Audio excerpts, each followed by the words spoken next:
Hello students, अब हम बात करेंगे 11th कॉमर्स के सब्जेक्ट बिजनेस स्टडीज की। और आपको पता है कि उसमें हम जो चैप्टर कर रहे हैं वो चैप्टर है फॉर्म्स ऑफ बिजनेस ऑर्गेनाइजेशन। और उसमें हमारा जो टॉपिक चल रहा है वो टॉपिक है टाइप ऑफ कोऑपरेटिव ऑर्गेनाइजेशन। ठीक है, जिसमें हमने 4 टाइप की कोऑपरेटिव ऑर्गेनाइजेशन की स्टडी कर ली है। अब हम बात करेंगे फिफ्थ कोऑपरेटिव ऑर्गेनाइजेशन की, fifth type of cooperative organisation की। फिफ्थ टाइप है हमारी cooperative farming society. Fifth type है हमारी cooperative farming society. Cooperative farming society. Okay, start करें। फार्मिंग कोऑपरेटिव सोसाइटी, ये हमारे जैसे इंडिया में आप देख सकते हैं कि इंडिया में जो जमीन होती है खेती करने के लिए वो छोटे छोटे टुकड़ों में डिवाइड होती है। ठीक है, यदि आप गांव में जाएं तो देखेंगे कि एक टुकड़े में एक किसान की जमीन है, फिर बराबर में ही दूसरे टुकड़े में दूसरे फार्मर की जमीन है, लैंड है ना। तो एट दैट टाइम ये सोसाइटी वहां पर फेमस है, जैसे इंडिया जहां पर जो फार्मिंग करने के लिए लैंड होती है वो छोटे छोटे टुकड़ों में डिवाइड होती है।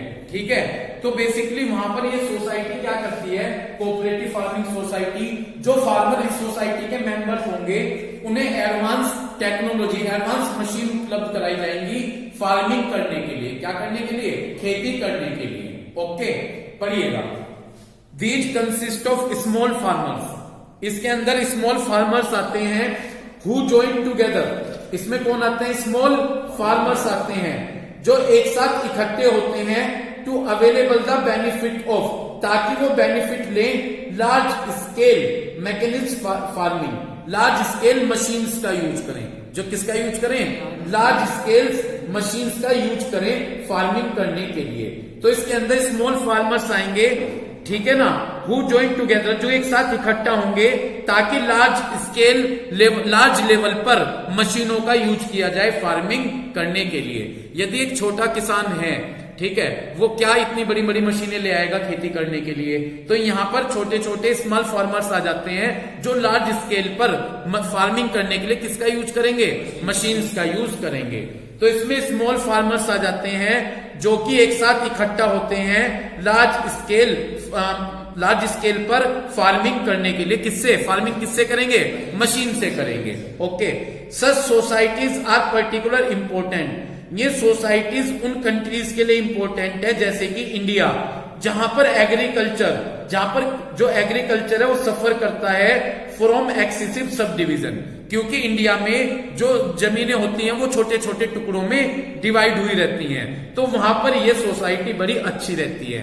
जब जमीन छोटे छोटे टुकड़ों में डिवाइड होगी तो स्मॉल प्रोड्यूसर्स होंगे, वो एक साथ इकट्ठे होंगे और फार्मिंग करने के लिए लार्ज स्केल पर मशीनों का यूज करेंगे। क्लियर है बात आपके?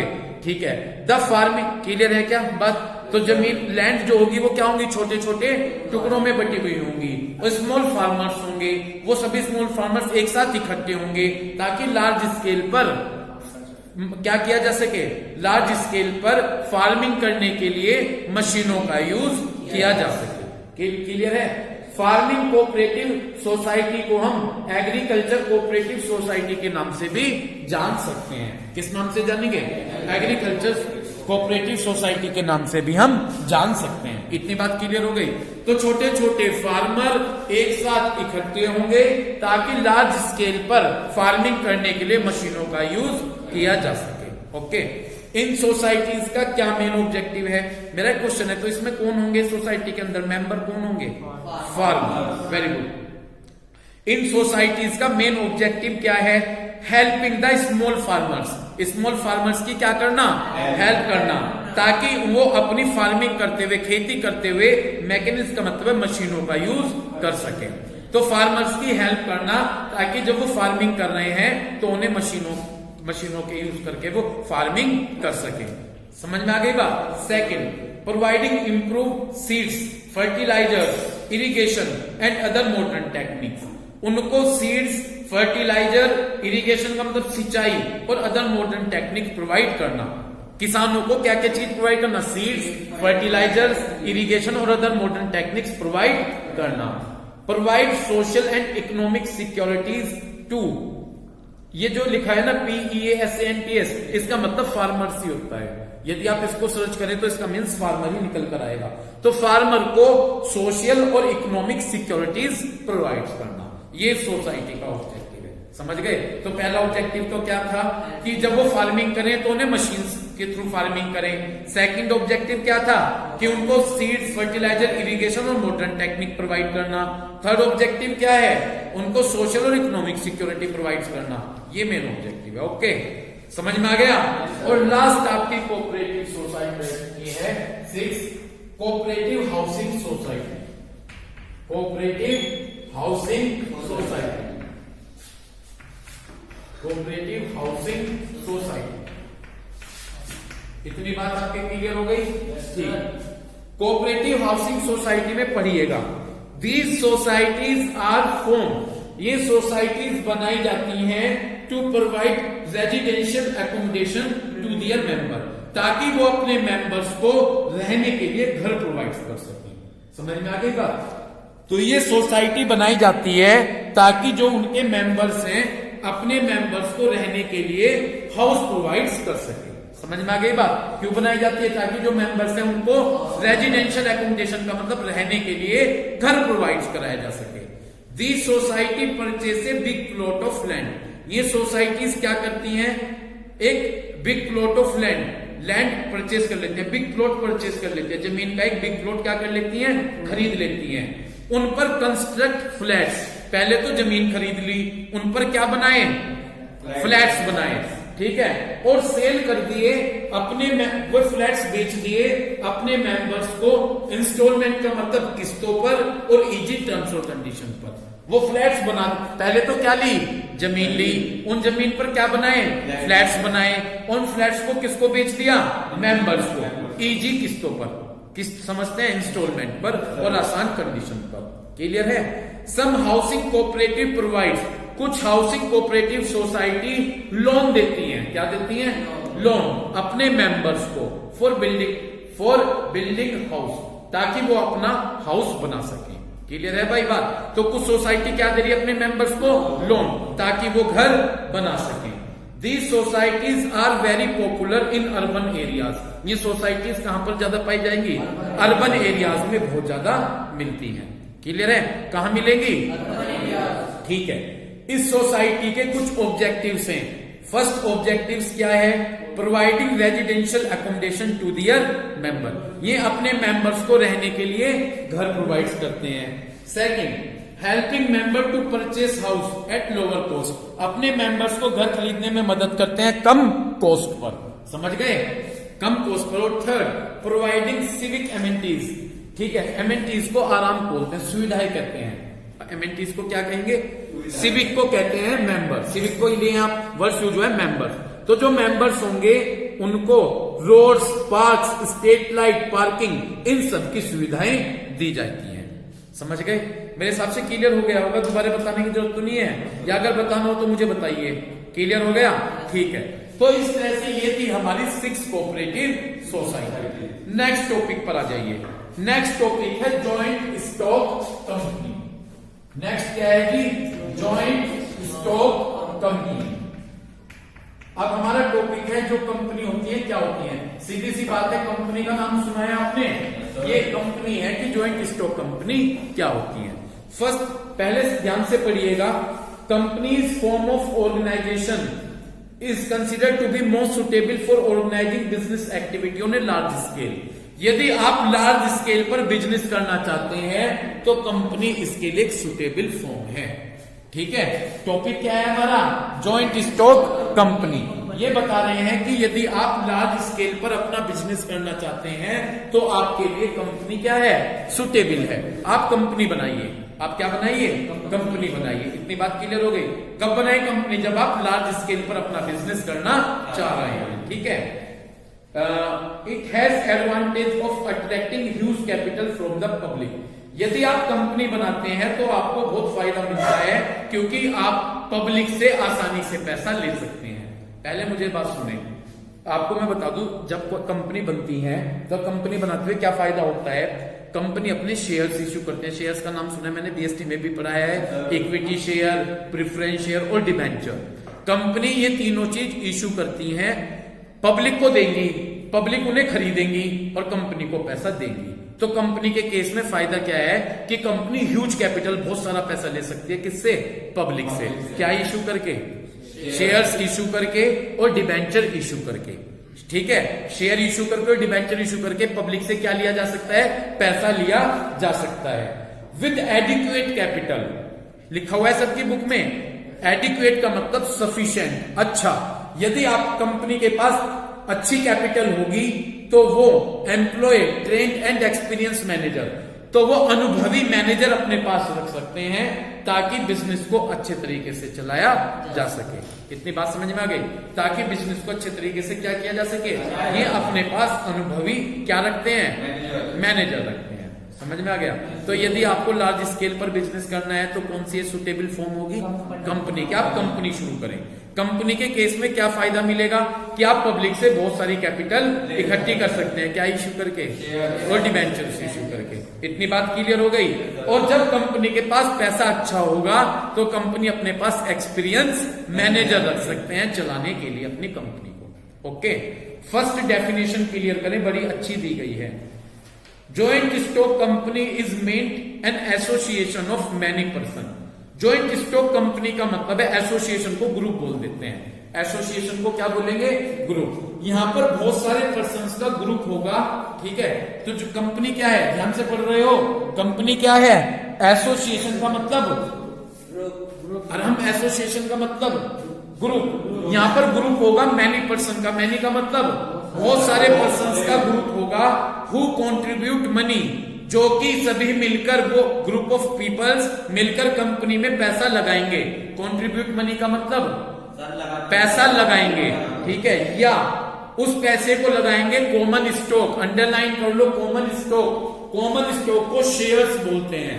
कॉमन स्टॉक को क्या बोलते हैं? या तो वो सभी मिलकर अपना पैसा कंपनी में लगाएंगे या वो पैसा लगाएंगे शेयर्स में। किस में लगाएंगे? शेयर्स में। एंड एम्प्लॉय इट, एम्प्लॉय का मतलब वर्क करते हैं, और वो सभी वर्क करेंगे कॉमन पर्पज, एक उद्देश्य के लिए। पर्पज का मतलब उद्देश्य, और कॉमन का मतलब एक। कंपनी में जब सभी लोग काम करते हैं ना, यस, जब आप कभी कंपनी में वर्क करोगे सभी का एक उद्देश्य होगा कि कंपनी की ग्रोथ हो, कंपनी में प्रॉफिट ज्यादा हो। ठीक है, समझ में आ गई बात? तो कंपनी का उन्होंने क्या बताया कि कंपनी क्या है? Group of peoples. Group of peoples का मतलब बहुत सारे लोगों का ग्रुप होगा जो कि मिलकर सभी कंपनी में पैसा लगाएंगे, या पैसे को किस में लगाएंगे? Common stock. कॉमन स्टॉक का मतलब शेयर्स। उस पैसे को किस में लगाएंगे? शेयर्स में लगाएंगे। या तो वो सभी मिलकर कंपनी में पैसा लगाएंगे या पैसे को किस में लगाएंगे? शेयर्स में लगाएंगे, और सभी एक कॉमन पर्पस के लिए वर्क करेंगे। वो कंपनी है। तो कंपनी क्या है? ग्रुप ऑफ पीपल्स, जो सभी मिलकर कंपनी में पैसा लगाएंगे। ठीक है, या उस पैसे को शेयर्स में लगाएंगे और सभी एक कॉमन पर्पस के लिए वर्क करेंगे। तो ये है हमारा जॉइंट स्टॉक कंपनी। कब करेगा जॉइंट स्टॉक कंपनी? कब शुरू होती है? जब आप लार्ज स्केल पर बिजनेस करना चाहते हैं। क्लियर है? ठीक है, लास्ट वाली डेफिनेशन और पढ़ो। यहां मैं आपको एक एक वर्ड्स मीनिंग क्लियर करता चलूंगा, फिर मैं पॉइंट्स आगे भी आएंगे। लास्ट वाली डेफिनेशन पर आइए।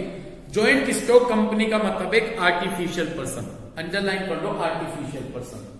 देखिए, आर्टिफिशियल पर्सन इसलिए कहा जाता है क्योंकि कंपनी लॉ, LAW, लॉ यानी कानून, कंपनी जो है वो लॉ के द्वारा बनाई जाती है, कानून के द्वारा बनाई जाती है, इसलिए कंपनी को एक आर्टिफिशियल पर्सन कहा गया है। क्यों कहा गया आर्टिफिशियल पर्सन? क्योंकि कंपनी किसके द्वारा बनाई गई है? कंपनी लॉ के द्वारा बनाई गई है।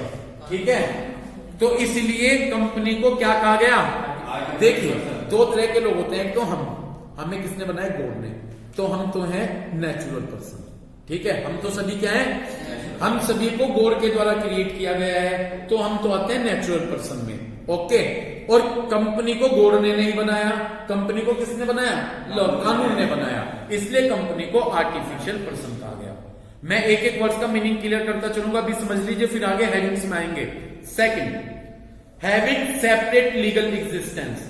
सेपरेट लीगल एग्जिस्टेंस पर अंडरलाइन कर लीजिए।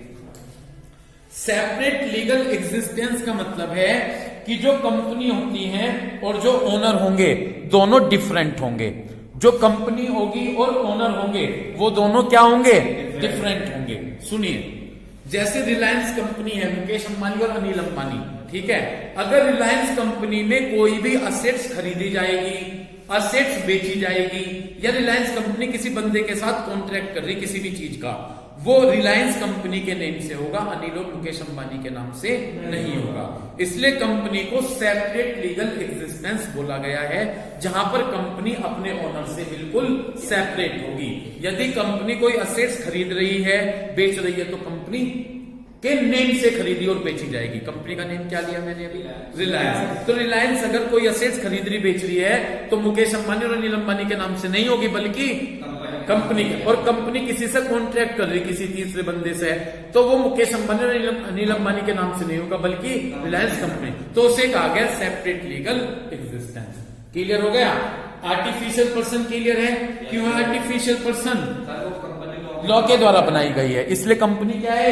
आर्टिफिशियल पर्सन है। इतनी बात क्लियर हो गई। और सेपरेट लीगल एग्जिस्टेंस का मतलब कंपनी और ओनर दोनों अलग अलग होंगे। ये कंपनी कोई असेट्स खरीद रही है, बेच रही है, तो कंपनी अपने नाम से खरीदेगी। Next, perpetual succession. Perpetual succession का मतलब समझिएगा, कोई पर्सन आए, कोई मेंबर आए, कोई मेंबर जाए, कंपनी पर इसका कोई इफेक्ट नहीं पड़ता, कंपनी लगातार चलती रहती है। किसी मेंबर की डेथ हो गई तो डेथ होने से क्या कंपनी बंद हो जाएगी?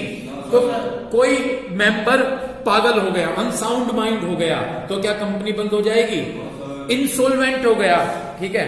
कोई मेंबर, मतलब मेंबर की डेथ और इनकैपेसिटी से कंपनी पर कोई प्रभाव, बल्कि कंपनी लगातार चलती रहती है, उसे कहा गया परपेचुअल सक्सेशन। कि कंपनी एंड नहीं होती यदि किसी मेंबर की डेथ हो जाए, या मेंबर इंसॉल्वेंट हो जाए, या मेंबर इनसाउंड माइंड हो जाए, तो कंपनी पर इसका कोई प्रभाव नहीं पड़ेगा, बल्कि कंपनी लगातार चलती रहेगी। ओके। और लास्ट वर्ड्स यूज हुआ है कॉमन सील, ठीक है। कंपनी की स्टैंप होती है। देखो सुनो, कंपनी की कोई शारीरिक बनावट तो होती नहीं, जैसे हम सभी लोग हैं, हमारी कोई शारीरिक बनावट नहीं होती, कि हमारी तो होती है शारीरिक बनावट, लेकिन कंपनी की कोई शारीरिक बनावट नहीं होती, फिजिकल बॉडी नहीं होती उसकी, ठीक है। कंपनी अपना वर्क करती है। कंपनी में बोर्ड ऑफ डायरेक्टर होते हैं, बोर्ड ऑफ डायरेक्टर में डायरेक्टर्स होते हैं, वो डायरेक्टर्स कंपनी को चलाते हैं, ठीक है। और उस पर कंपनी की स्टैंप लगा देते हैं। स्टैंप होगी, स्टैंप में कंपनी का नाम होगा, तो जो भी पेपर बनेगा उस पर वो स्टैंप लगा देंगे, तो वही होती है कंपनी की कॉमन सील, ठीक है। इतनी बात क्लियर हो गई। तो कंपनी की अपनी कोई फिजिकल बनावट नहीं होती। कंपनी का वर्क जब होता है तो उन पर कंपनी के वर्क में कंपनी की क्या लगा दी जाती है? स्टैंप लगा दी जाती है, तो उसे हमने कहा कॉमन सील, ठीक है जी। अब इसकी डेफिनेशन आप पढ़िए, लास्ट वाली। इन्होंने कहा जॉइंट स्टॉक कंपनी एक आर्टिफिशियल पर्सन है। आर्टिफिशियल पर्सन है, समझ गए? क्योंकि वो लॉ के द्वारा क्रिएट किया गया है। हैविंग सेपरेट लीगल एग्जिस्टेंस, उसकी अपनी सेपरेट लीगल एग्जिस्टेंसेस का मतलब कि कंपनी और ओनर दोनों अलग अलग होंगे, ठीक है। परपेचुअल सक्सेशन और कॉमन सील होती है, वही क्या कहलाएगी? कंपनी। तो कंपनी एक आर्टिफिशियल पर्सन है जो सेपरेट लीगल एग्जिस्टेंस होगी, परपेचुअल सक्सेशन होगा और कॉमन सील होगी। इतनी बात आपके क्लियर हो गई? तो वही हमारी क्या कहलाएगी? कंपनी कहलाएगी, ठीक है भाई? क्लियर है? आज मैं यहीं तक लूंगा, लेकिन 1-2 मिनट बच रही है, अभी आप थोड़ा सा रिवीजन कर लो, फिर है ना। तो कंपनी की डेफिनेशन क्लियर है। जब हम कंपनी कब की जाएगी? जब हम लार्ज स्केल पर अपना बिजनेस करना चाहेंगे। तो जब यदि हम लार्ज स्केल पर बिजनेस करना चाहते हैं तो वहां पर कंपनी सुटेबल होगी। इतनी बात क्लियर हो गई, ठीक है। जब कंपनी बनाई जाती है तो एक फायदा होगा कि हम पब्लिक से इसमें बहुत ज्यादा ह्यूज कैपिटल ले सकते हैं। क्या इश्यू करके? शेयर और डिबेंचर्स इश्यू करके पैसा ले सकते हैं। और जब कंपनी के पास ह्यूज कैपिटल होगी तो कंपनी अपने पास क्या रख सकते हैं? एक्सपीरियंस मैनेजर अपॉइंट कर सकते हैं, ताकि बिजनेस को रन किया जा सके, ठीक है। डेफिनेशन में बताया कि कंपनी क्या है? एसोसिएशन ऑफ पर्सन है। First definition, association of person है जो कि कंपनी में पैसा लगाएंगे, या वो पैसा किस फॉर्म में लगाएंगे? शेयर कैपिटल में, शेयर्स में लगाएंगे, और सभी कॉमन पर्पस के लिए वर्क करेंगे। और लास्ट वाली डेफिनेशन में बताया कि कंपनी एक आर्टिफिशियल पर्सन है, ठीक। क्या होगा? सेपरेट लीगल एग्जिस्टेंस होगी, परपेचुअल सक्सेशन होगा और कॉमन सील होगी। वो एक कंपनी होती है। इतनी बात आपके क्लियर हो गई? ठीक है, तो इस तरह से हमने डिस्कस किया टाइप ऑफ कोऑपरेटिव ऑर्गेनाइजेशन और हमने डिस्कस किया कि कंपनी क्या होती है। Thank you.